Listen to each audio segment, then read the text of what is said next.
عودة خدعة النزول تحت الأرض يا جدعان في التحديث الجديد. زي ما انت شايف الواد طلع على السكواد وهيقدر يجيبهم وياخد منهم البوية بكل سهولة. فيديو النهاردة هعلمك ازاي تعملها، وزي ما انت شايف اهو نزلت بالماتور تحت الأرض وهقدر ألف الخريطة كلها في ثواني. وزي ما انت شايف هتقدر تعمله بكل سهولة. بس عشان نعمل الجليتش ده يا جدعان كل اللي عليك هتنزل دلوقتي تحط لايك واشتراك ومتابعة وتشير الفيديو لكل اصحابك عشان يعملوا معاك الجليتش. وزي ما انت شايف اهو يا جدعان اقدر امشي براحتي في الخريطة بالماتور واتحرك زي ما انا عاوز والف الخريطة بكل سهولة.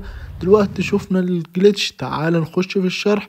كل اللي هتحتاجه هتيجي في المكان ده في الخريطة برمودا، ويكون معاك موتور ويكون كمان معاك دروب، وترمي الدروب قدام الموتور كده وتركب الموتور وتروح تفصل الانترنت، وبعدين تتحرك بالموتور على مكان الدروب اللي انت رميته وترجع تشغل الانترنت تاني. تنتظر اول ما الشعاع الازرق ده يبان هتروح عليه على طول وتقف في النص. زي ما انت شايف اهو بان الشعاع، هتروح تقف فيه في النص زي ما انت شايف كده. واول ما ينزل الدروب هتلاقيه نزلك تحت الارض انت والموتور، وبكل سهولة هتقدر تعملها خدعة بسيطة ونفذها وهتقدر تجيب بيها البوية وتوصل للجراند ماستر براحتك. وبس كده يا جدعان، سلام.